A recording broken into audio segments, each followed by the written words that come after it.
그러면 네. 그러니까 천국을 가든 지옥을 가든 어쨌든 그 전에 심판이라는 걸 받잖아요. 예전에 우리 범죄자들에 대해서 이야기했을 때 그 하나님께서 이 범죄자가 세상 죄를 다 씻고 오든 아니든 법적으로 그거를 하든 아니든 어쨌든 하나님이 그러니까 세례를 받고 심판을 받는 거죠. 그 범죄자들이. 어쨌든 그렇죠. 네, 그러면은 천국을 가긴 가는데 하나님이 그래도 그거에 대해서 벌을 주신다고는 했잖아요. 천국에 가긴 가는 데가 아니고 갈지 안 갈지 우리는 모른다고요. 범죄자를. 천국에 간단 말 안 했어요, 저는. 그러니까 세례는 주되 하나님의 백성이 될 수 있기는 있지만 네. 예수님이 다시 오셨을 때 네. 그 완성될 천국에 갈지 아니면 지옥에 갈지는 우리는 모른다. 하나님만 아시죠, 그거는. 세례를 받았음에도 불구하고. 그럼요. 세례 받았다고 다 천국 가는 거 아니라니까요. 그러니까 세례 받았을 때는 우리가 임시적으로 지금 천국 백성으로서 지금 살아가는 거예요. 살고 있지만 네. 심판은 누가 들어갈지 모른다. 가봐야 안다. 가봐야. 그렇다면 그러면 카톨릭에는 연옥의 개념이 있잖아요. 있죠. 카톨릭에서는 연옥에서 이제 천국과 지옥 중 그 가운데잖아요. 연옥이. 아니요. 개념이 연옥 개념이 지옥으로 가는 연옥 개념은 아니에요. 천주교에서 말하는 연옥이란 천국으로 들어가는 과정에 있는 연옥이지 지옥으로 가는 연옥은 아닙니다. 아, 그래요? 네네네. 그래서 세상에서 죄를 지은 걸 그 연옥에서 다 씻고 심판을 또 받잖아요. 맞아요. 거기가 연옥. 네, 그런 그게 다음에 연옥인데 그래서 그때 심판을 받고 또 천국을 가느냐 아니면 또 완전히 지하로 떨어지느냐 아니 이거 지하 아니에요? 개념으로 연결은 되는 건 아니에요. 그러면 천주교에서 말하는 연옥 연옥은 과정을 다 천주교- 거치고 그럼 천주교는 지옥 가는 사람이 없겠네요. 세례 받은 사람들은 아니 지옥은 가죠. 왜냐하면 예수님 안 믿은 사람들 이런 사람들은 일단 지옥으로 간다라고 주장을 해요. 그런데 예수님을 믿긴 믿지만 아직 죄가 많은 사람들이 있잖아요. 그 사람들은 연옥에서 정화 과정을 거칩니다. 정화가 다 되었을 경우에 천국에 간다. 바로 그 장소가 연옥이다라고 주장을 해요. 진짠가요? 아니죠. 아닙니다. 아니 뭐야 이거? 천주교 갈 거지 뭐 개종하려고? 아니 그런 거 아니. 아쉽긴 뭐가 아쉬워. 아니 왜 거기서 네. 말하는 그 연옥에서 과정을 보면 그 죄목에 따라 그 정화하는 그 과정의 레벨이 달라요. 어디 영화에서 아니 책에서도 그렇게 나와 있고 그 단테의 신곡 있잖아요. 아 거기서도 그 연옥 지옥 이런 모습을 굉장히 디테일하게 설명을 해놔요. 그러니까 내가 평생 살면서 게으르게 산 거에 대한 것도 그 연옥에서 심판을 받고 이거 너무 글러가나? 그래서 이게- 안심을 한 것도 있긴 있었어. 안심이 내가 될 만하겠다. 위로를 해주는 거 어쨌든 내가 거기서 이제 지금 내가 성경 그러니까 신앙생활을 게으르게 한 것에 대한 거기서 이제 벌을 받고 그때 씻고 나서 천국에도 갈 수 있나 뭐 네. 이런 생각 네. 그리고 뭐 살인이라는 거 소매치기 그러니까 세상 죄들 아주 사소한 것부터 이제 정신적으로 사소한 것부터 이제 보여지는 이제 아주 중대한 범죄자들까지 그 연옥 과정에서 다 거치더라고요. 근데 뭐 어쨌든 네. 없다. 없다. 예, 성경의 구절을 완전히 잘못 해석하고 있다. 어떤 네. 부분을 잘못 해석한 거예요? 그런 거 준비하지 말라고. 아니, 제가- 생각나는 대로 말씀드리자면 이게 마태복음 5장인가 아무튼 거기에 보시면 형제가 다른 형제에게 잘못을 했을 때 어디 갇힌다고 표현되어 있거든요. 근데 본문에서는 거기서 형제에게 그러니까 이 죄를 다 갚지 못하면 그곳에서 나오지 못할 것이다. 그곳은 바로 연옥이다라고 주장을 해요. 주장 다 한다고? 갚으면 나올 것이다라는 곳인데 그곳이 곧 연옥이다라고 주장을 하는데 바로 윗 구절을 보시면은 연옥이 아니라 그냥 만들어낸 비유 이야기거든요. 그 비유에서도 감옥이에요. 그냥 감옥. 감옥에서 나온다는 이야기지 연옥 개념이 아예 아니에요. 거기서는. 그러니까 왜냐하면 그렇게 주장하는 이유는 자기들이 먼저 연옥이라는 개념을 만들어 놓고 그런 성경 구절을 찾는 것 같아. 그리고 고린도전서 아마 3장일 거예요. 거기서 보시면은 사도들이 만들어 놓은 어떤 집이라는 개념 거기다가 뭐 다른 집 뭐 지푸라기든지 뭐든지 아무튼 더 짓는 집 이야기를 해요. 그것을 보고 그 공적이 불타는 것처럼 어떻게 마지막에 구원을 받을 것이다 이렇게 나오거든요. 근데 거기에서 그 마지막 그 심판을 받는 그 사람들은 교회의 지도자들입니다. 사도들이 터를 세워놨어요. 복음을 가르쳐서. 그 다음에 교회 지도자들이 그 복음으로 교회를 계속 세워나가겠죠. 그 교회 지도자들은 그 가르친 복음, 그것으로 마지막에 구원을 받을 것이다. 굉장히 어렵다는 이야기거든요. 근데 그것을 연옥으로 해석을 해요. 그러니까 문맥을 아예 안 보니까. 문맥을 안 보면 그런 일들이 일어난다고요. 말도 안 되는 이야기 하고 있는 것이죠. 그러니까 저도 이 연옥 개념이 사실 진짜 있으면 좋겠는 거야. 너무 편하잖아. 네? 그쵸? 근데 우리는 아니다. 성경을 제대로 봐야죠. 네, 아니다. 아니다. 아쉽지만 없다. 없다. 연옥은. 어떻게 보면 연옥이 없기 때문에 더 간절하게 하나님한테 매달려서 살 수 있는 거예요. 그렇죠. 이 네, 세상에서. 그냥 단칼에 그냥 자비롭지 않은 심판대에 서서 우리의 그동안 삶을 되돌아보고 여차 싶으면 바로 지옥의 나락으로 떨어지는데 그래서 더 매달려 살아야 되는 거예요. 자, 그러면 우리 지옥으로 가봐야 되겠죠? 네, 지옥. 지옥으로 가봅시다. 지옥은 지옥은 어디 있나요? 자, 저기 아래 지하 세계. 우리가 지금 네. 하나님이 통치하시는 곳 네네네. 여기가 바로 천국이라고 그랬잖아요. 네. 그럼 지옥은 어디 있는 거예요? 반대로 하나님이 통치하시지 않는 곳이에요. 그렇죠? 말을 좀 더 바꿔서 하면 하나님이 임재하지 않는 곳. 좀 더 쉽게 말하면 하나님이 계시지 않는 곳이거든요. 그러면 하나님을 믿지 않는 사람들은 전부 지옥에 살고 있는 거예요? 아, 또 그건 아닙니다. 제가 지금 정의를 잘못 내렸네 생각해 보니까. 그니까요. 날카롭네요 오늘 실장님. 네. 뭐 지금 뭐 하나님이 안 계시는 사람들이 지금 뭐 지옥이냐? 뭐 상징적으로는 뭐 그렇게 볼 수도 있지만 성경은 그렇게 이제 지옥을 말하지는 않고요. 신약 성경에 지옥이라는 단어가 나와요. 근데 그 지옥이라는 단어가 게엔나라고 합니다. 헬라어로. 게엔나. 근데 구약 성경의 히브리어로 개흰놈이라는 단어를 의역한 거예요. 구약 성경에서 개흰놈이라는 단어는 바로 흰놈의 골짜기라는 뜻입니다. 흰놈의 골짜기가 어디냐? 열왕기하 보면은 아하스 왕과 유다 아하스 왕과 므낫세 왕이 자기 아들을 불태워 죽여요. 우상에게 바치려고 제물로. 그곳이 바로 흰놈의 골짜기예요. 흰놈의 골짜기. 네, 그래서 예레미야가 나중에 이곳은 이제 하나님이 심판하시는 너희들 죄 짓는 너희들을 심판하시는 그런 장소가 될 것이다 이렇게 이야기를 하는데 이것은 이제 개흰놈이라는 단어를 그 지옥이라는 게엔나라는 지옥이라는 단어를 사용해서 예수께서 이제 지옥에 대해서 뭐 설명을 하시기도 하고 뭐 그런 내용입니다. 천국에는 우리 하나님 왕이 계시잖아요. 네, 그리고 천사들도 있고 있고 하나님을 위해서 일을 하잖아요. 네, 그럼 지옥에도 왕이 있는 거예요? 지옥을 다스리는 왕. 요한계시 지옥을 다스리는 왕은 아니고 지옥에 갇혀 있는 대표 사탄이 있죠.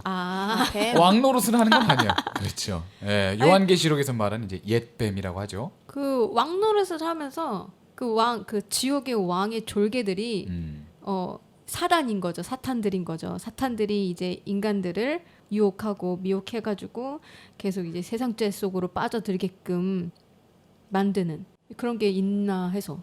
예수님이 죽으시고 부활하셨을 때 사탄은 제압 당한 거거든요. 이제 권세가 로마서에서 말하는 것처럼 이제 죄와 죽음의 권세에서 예수 그리스도의 은혜의 권세로 이제 로마서 5장일 거예요. 거기서 죄의 권세와 예수 그리스도의 은혜를 대조하면서 이제는 예수 그리스도의 권세가 통치하는 이 세계예요. 이제는. 네. 그러면서 예수님의 사역으로 인해서 사탄이 제압을 당했지만 여전히 그 졸개들이 이 세상을 여러 가지 방식으로 하나님의 계획에 참여하지 못하도록 인간들을 미혹하고 있다라고 볼 수 있어요. 그 사람들이 지옥에 살고 있는 거네요, 그럼. 지금? 네. 아니 지옥에 살고 있다라는 표현은 성경과는 좀 맞지는 않죠. 왜냐하면 지옥과 같은. 지옥과 같은. 어, 그렇게 지옥 말을 할 수 있지만, 같은. 그렇죠. 그런데 빨리 하면 욕. 지옥.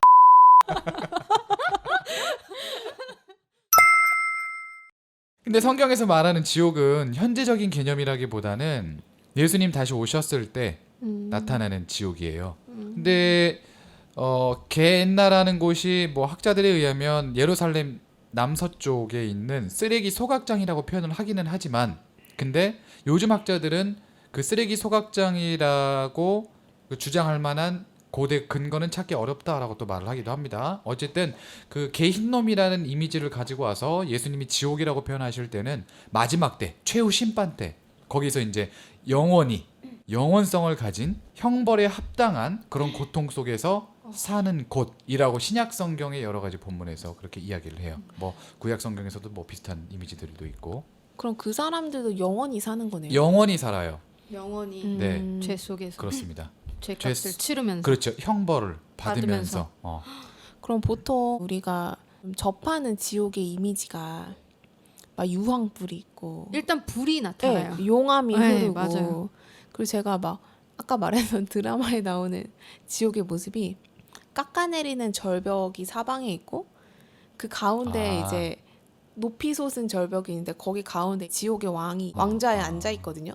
그리고 그 절벽 사이사이에는 인간들의 각자의 지옥이 있어요. 각자의 방에서 각자만의 지옥에서 사는데 그러면 이제 성경에서 지옥을 형상화하는 그런 상징적인 이미지들이 많이 있어요. 그러니까 그것도 막 불. 예, 일단 불이 많이 들어가긴 합니다. 꺼지지 않는 불이라고 표현을 해요. 신약 성경에서. 그리고 이사야서인가 그 마지막에 보시면 아무튼 구더기인지 지렁인지 죽지도 않고 뭐 그렇게 표현하기도 하고 아무튼 영원한 불도 항상 있고 그리고 항상 고통 속에 있다고 이야기를 하는데 과연 그것이 실제인가? 우선 기록되는 그 기록의 형식은 문학적인 어떤 상징적인 의미로서 기록을 하긴 하는데 상징적으로 기록됐다고 할지라도 그러면 이것이 실제가 아니라고 말하기에는 모른다죠. 우리는 가봐야 한다. 실제 진짜 막 불이 막 있을지 모르겠지만 그래도 분명한 것은 영원한 고통이라는 것은 확실하다. 그 메시지는. 저 들은 질문 중에 하나가 지옥불이 어떤 의미인지에 대한 질문이 있었거든요. 네. 이제 과학적으로 사람이 영원히 불에 노출되면 영원토록 생존이 불가하다. 근데 어떻게 사람이 영원히 불에 탈 수 있느냐? 네. 재생되는 거야. 타고 왜 그 영어 살이 계속 이렇게 막 네. 재생되고. 그러니까 이게 비유인지 진짜 무섭긴 해. 불인지 좀 궁금하다는 이제 그런 질문을 질문 좀- 있었나요? 네, 있었어요. 근데 이제 방금 소장님의 말씀으로 모른다. 네, 몰라요. 가봐야 알지 뭐 어떻게 알아. 가볼 일이 없는데 아, 가봐야 가볼 있으면 안 한다니. 돼요. 굳이 확인할 필요 없어요. 가서 우리는. 어쨌든 고통 속에 산다라는 것만. 이제 예수님을 믿지 않으면 구원에서 제외가 되고 지옥에 속하는 거잖아요. 근데 저 그런 거 본 적 있어요. 그 예전에 뉴스에서 되게 유명한 사람들이 스스로 이제 생을 마감하는 일이 종종 있잖아요. 근데 그들이 뭐 카톨릭 신자거나 기독교인인 거를 본 적이 있어요. 약간 질문에서 조금 주제에서 조금 벗어날 수도 있겠는데 기독교인이 자살을 하면 이 사람이 생전에 어떠한 성령의 열매를 맺든지 간에 구원에서 무조건 제외가 되는 건가요? 저는 물론 성경에서 명료하게 답하진 않는데 여러 가지로 생각해 볼 수 있는데요. 우선은 우리가 생명을 내 마음대로 끊는 것은 하나님께서 우리에게 생명을 주신 것에 대한 목적을 이루지 않았다는 의미에서는 분명히 잘못했다고 봐요. 그리스도인은 자살하면 안 된다라는 입장인데 그러면 자살하면 지옥이냐? 이거는 모른다. 예를 들어서 그리스도인이 자살을 해야 할 만한 상황을 생각해 본다면 극단적으로 볼 때 1세기 때는 아무튼 예수님 믿으면은 이거는 뭐 사형에 처하는 경우가 많이 있었거든요. 근데 만약에 예를 들어서 상황을 좀 생각해 보자면 너 우상에게 절할래? 아니면 너가 혼자 자살할래? 만약 이런 선택권이 있을 때 그럴 때는 자살을 해야죠. 그건 타살이죠. 스스로. 근데 근데 물론 근데 지금 우리 그 대리님께서 물어본 것은 아마 삶에 지쳐서 의욕을 잃고 좀 자살하는 그런 행위를 물어본 근데 건- 그것도 네. 있잖아요. 우리가 우울증에 의해서 자살하는 경우도 있는데 우울증은 병이잖아요. 네. 아파서 죽는 거라고 하잖아요. 음. 근데 어떻게 보면 이게 구원의 기준, 심판의 기준을 여쭤보는 걸 수도 있겠는데 자살도 자기가 고통스러워서 내가 생을 마감했다기보다는 현대에는 이 사람이 아파서 죽었다라고 표현을 하는 경우가 많아요. 네. 아, 병적인 그런 의미에서. 네. 그뭐 현대적인 시각이긴 하나 그래도 우리 그리스도인들은 웬만하면 자살을 하면 안 되죠. 이거 어떻게 답해야 돼? 이거 아무튼 어려운 거야. 안 돼. 자살하면 안 돼. 근데 자살 아무튼 뭐 병적이든 뭐든 간에 이거 하나로 천국이냐 지옥이냐 말하는 것은 아니다. 우리 입장에서는. 근데 하면 안 된다. 저희 질문 중에 갑자기 또 천국으로 돌아가는데요. 네. 이런 것도 있었어요. 남녀 간의 사랑이 없어지나? 천국에서 네. 왜냐면 더 아. 이상 결혼제도가 결혼제도가 없어지니까. 없어지고 아이도 없어지고 아이는 이제 미성숙한 인간이 이제 없잖아요. 아이가 태어날 일도 없고 그럼 남녀 간의 결합도 필요 없잖아요. 굳이 백성을 늘릴 필요가 없으니까. 사랑이라는 건 존재를 해야만 하는 거 아니에요? 그게 하나님을 사랑하는 사랑은 있죠. 하나님을 계속 경배하고 찬양하는 그런 그러니까 문화가 있을 이게 건데 굳이 사랑의 결말이 결혼이 아니더라도 이웃을 사랑하고 그때는 이웃밖에 없는 거예요. 그러면 다 이웃이지. 그쵸? 엄마라는 존재도 없고 자식이라는 존재도 없잖아. 사실 질문이 끝이 없어 사실은. 네, 맞아요. 그러니까 우리 할아버지랑 또 똑같은 나이로 이제 같이 또 보게 되기도 하고, 내 마지막에 이제 손자가 있으면 그 손자랑 또 똑같은 나이에서 보게 되기도 네, 하고, 그럼 이런 거 어떻게 될 것인가? 사랑이라는 개념이 그럼- 없다라는 건 말이 안 되는 것 같은데. 그러니까 이게 약간 그 남녀 간의 사랑을 이야기하는 거여서 그러니까 신대리님은 지금 남녀간의 응. 사랑, 이성적인 사랑, 그게 근데 그 사랑은 연애도 하고 사랑은 하는데 천국에 살게 된다면 인식을 다 하고 있지 않을까? 무슨 인식이요? 사랑하는 마음은 있는데 우리의 사랑의 끝이 결혼이고 뭐 이런 게 당연히 없다라는 것을 인식을 한 사랑. 그럼 자유로운 연애. 문어다리 가능한 거야. 거기 가면 이게 가능하다면 저는 드디어 문어다리를 신대리 줄 수 있어. 가능성 있어. 천국에서 연애를 좀 해야겠네요. 아주 흥미진진하게 하겠네. 스펙타클해. 한 그럼에도 불구하고 싸움은 없다는 얘기죠? 그렇지. 싸움이 없네, 죄가 없으니까. 아이고. 진정한 자유를 누릴 수 있겠네, 거기서. 그러게요. 아무튼 일단 가 봅시다. 천국을. 가봐야지 뭐. 그때 가서 얘기해 보시면. 궁금한 게 한두 가지가 아니에요. 사실은 뭐 만들면은- 사소한 거부터. 맞아요. 맞아. 저희 이게 다 답이 나오진 않죠. 성경에서 이걸 다루지 않아서. 예. 재밌어요. 근데 이런 이런 상상을 얘기는, 해보면은 재밌어요. 네, 사실 막연하게 천국과 지옥에 대해서 그냥 딱 주제만 떠올랐을 때는 정말 답이 과연 있을까?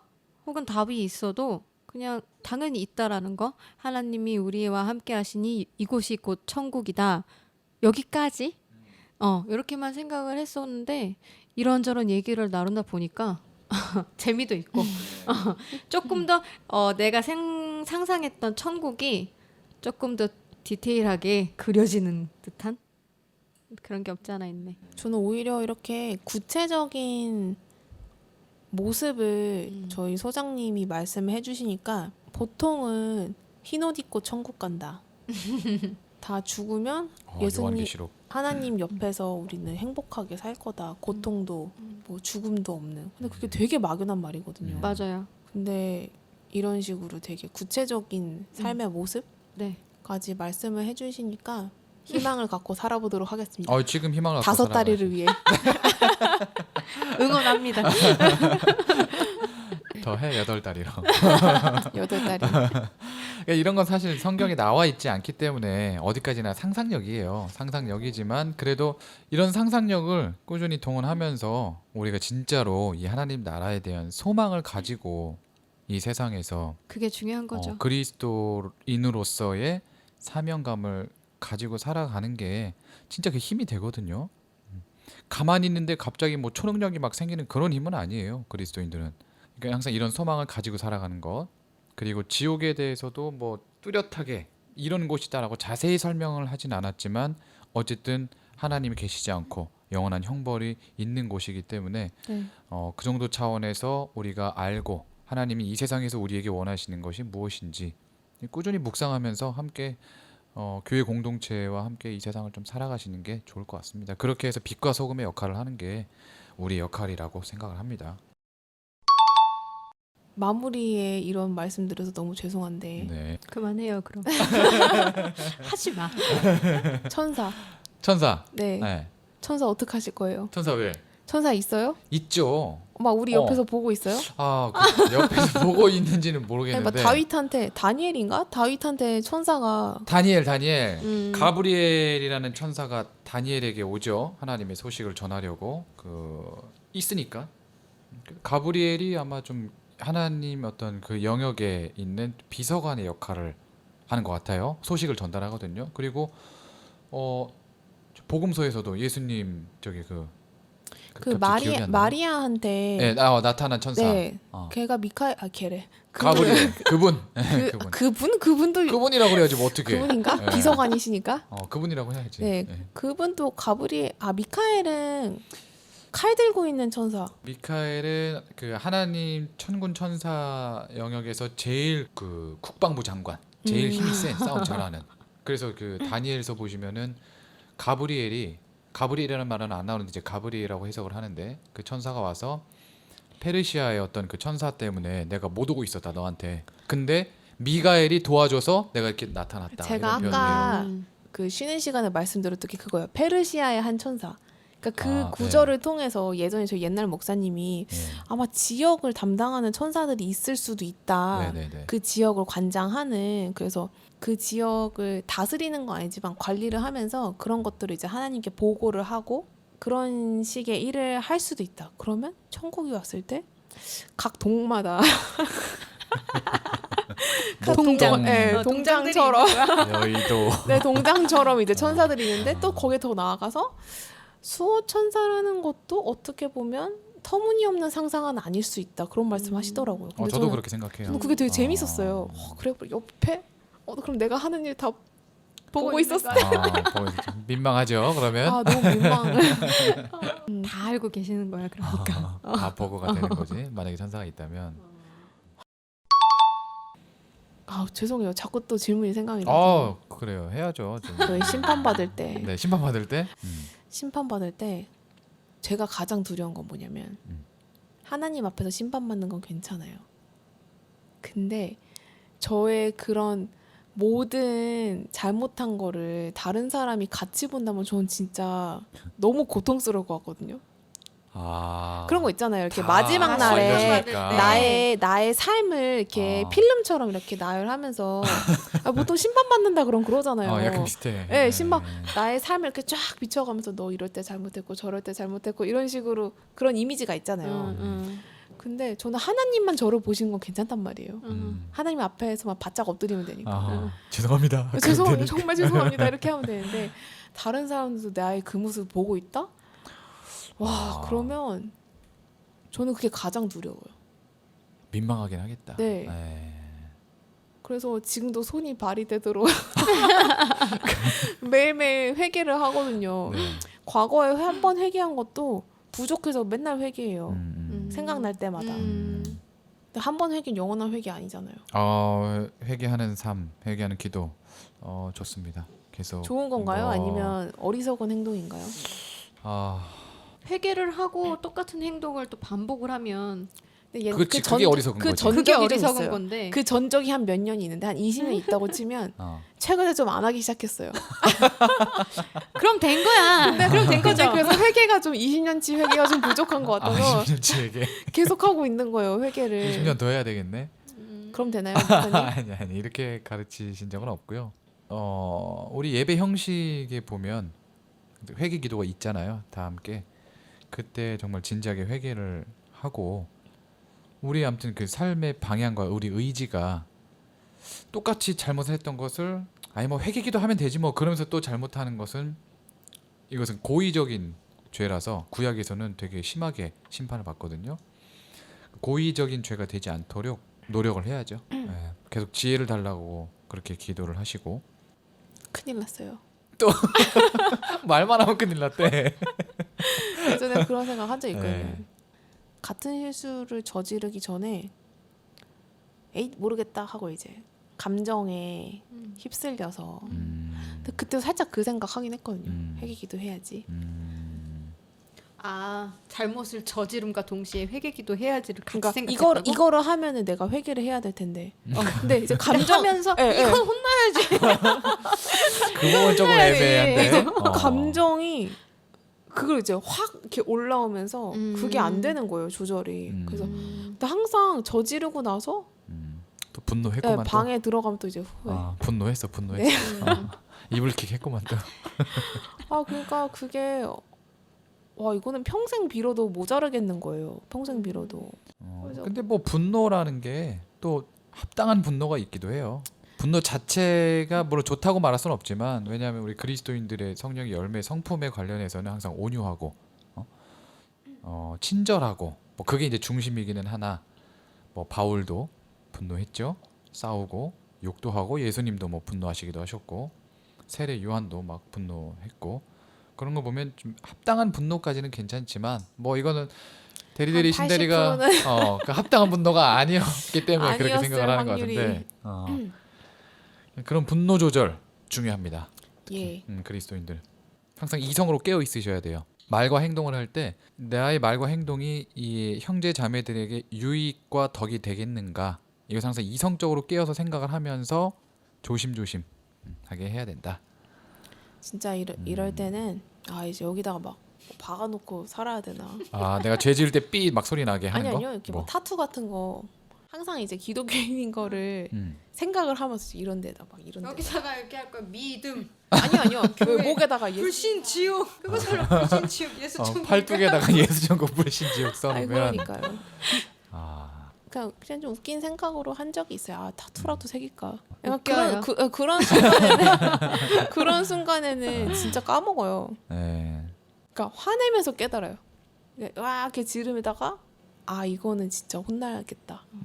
그러니까 우리가 사람이라는 증거야. 나약하고 쉽게 흔들리고 그러니까 더 매달리고 살아야 되는 거. 맞아요. 그래서 항상 임재 의식을 하면서 생각해야 돼요. 맞아요. 두렵습니다. 그 두려움이 있어서 하나님한테 더 매달리는 거예요. 좋은 두려움이기도 해요. 아예 이 세상 사람들은 어떻게 보면 두려움이 없기 때문에 계속 멀어지는 거거든요. 맞아요. 어떻게 보면 그 두려움도 복이지 않을까라는 좀 생각이 들어요. 그래서 우리가 지난번에 얘기를 했잖아요. 그리스도인에게 네. 고난은 온유하고 인내하고 축복이다. 축복이다. 우리를 훈련시키고. 네. 성경에서 하나님의 백성이 되지 않는 어떤 취급을 당하는지에 대한 표현이 있지 않아요? 지옥에 간 사람들이 어떤 취급을 당하는지. 예를 그곳에서? 들면 목이 너무 마른데 저기 혓바닥. 불자와 나사로. 네. 그건 이제 비유예요, 그냥. 그러니까 실제 지옥의 네. 모습이라기보다는 그런 비유들이 종종 있잖아요. 있긴 성경에서. 있죠. 그러니까 네. 그런 걸 보면 그냥 무서운 거예요. 우리가 모르니까 고통 속에서 평생 살아야 된다는 생각을 하면 진짜 무섭죠. 그렇죠. 제외된다는 것도 무섭고 그리고 항상 하나님이 공의로우신 분이어서 잘못한 사람은 항상 용서하시는 장면이 생각보다 별로 없어요.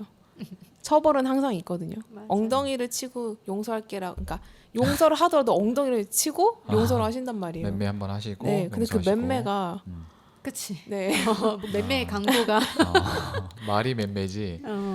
그렇죠. 이스라엘 백성들 그 광야에서 원망하다가 죽은 사람들도 많이 있죠. 근데 오래 참으시긴 하셨어요. 하나님께서 정말 많이 참으셨어요. 정말 최종적으로 어디서 참으셨냐면 예수님 죽음 사건. 하나님의 그 최대한 참으신 거거든요. 근데 이제 그게 기회예요. 그때부터는 더 이상 이제 어떤 의미에서는 좀 하나님의 참음이라는 것은 우리가 시험하는 것이다. 하나님이 또 참아 주시겠지. 이건 우리 생각일 수가 있다라는 이야기입니다. 네, 자 오늘은 천국과 지옥에 대해서 알아봤습니다. 좀 중요한 부분을 제가 강조하고 싶은 것은 그러니까 성경에서 말하는 천국, 하늘나라, 하나님의 나라라는 언어는 죽어서 어떤 장소라는 공간 개념으로 사용되는 그런 단어는 아니다라는 거. 그러니까 없느냐 그런 장소가 저는 일단 있다고 믿어요. 죽었을 때 뭐 잠잔다고 표현을 합니다. 뭐 잠들어 있을지 아니면 사도 바울이 말하는 것처럼 이제 난 여기서 떠나서 예수님과 함께 있기를 원한다라고 했을 때 예수님 함께 있는 장소인지 모르겠으나 어쨌든 그 장소가 있기는 합니다만 하나님 나라 천국 하늘나라라는 개념은 하나님의 다스리심, 하나님의 통치, 뭐 예수님의 왕권이 이루어지는 곳 이런 개념으로 이미 천국은 시작되었다. 그리고 아직 완성되진 않았기 때문에 이 교회가 맡은 어떤 과제, 사명은 이 역사가 끝날 때, 천국이 완성될 때까지 하나님과 동행하는 삶을 살아야 된다. 이런 개념으로 우리가 천국을 이해해 주셨으면 좋겠습니다. 그 지옥은 마지막 심판 때에 일어날 영원한 형벌, 끝없는 경험, 고통에 대한 경험, 그리고 하나님의 영원한 분리, 이런 개념으로 신약 성경에서 여러 본문에서 사용하고 있다. 이 정도로 알아두시면 좋을 것 같고요. 그 이상으로 상상해서 이상으로 지옥은 이럴 것이다. 뭐 간증 들어보니까 뭐 이럴 것이다. 이렇게 우리가 들은 것을 가지고 우리 신앙의 기준으로 삼기보다는 가장 두려우신 하나님을 두려워하는 것, 우리 하나님을 두려워하는 그런 신앙 자세로 살아가는 게 우리 그리스도인으로서 합당한 태도다라고 볼 수 있습니다. 자, 다음 주제가 뭐죠? 그건 다음 주. 다음 주. 네. 자, 오늘 천국과 지옥에 대해서 이 정도로 정리를 하도록 하겠습니다. 자, 지금까지 우리 복음중개사무소에 함께 청취해 주신 이거 뭐 맞지? 청취자. 맞습니다. 청취해 주. 몇 분이 되실까 궁금하긴 한데 20명은 넘어야 될 거 아니야? 그죠? 우리 우리 교인 20명인데. 우리 교회 20명 안 되면 나 되나? 시험 들어. 저희 교회 조회수 20명 안 되면 나 시험 교회 들어. 2,000명 아니었어요? 아, 2,000명 좀 안 된다고 말씀을 드렸죠. 조금 안 돼. 2,000명이 조금 안 되니까 조회수가 맞아요. 2,000명이 조금 안 되는 조회수가 될 수 있도록 저희는 아무튼 최선을 다하겠습니다. 아멘. 자, 그러면 여기서 인사드리겠습니다. 여러분 안녕히 계세요. 감사합니다.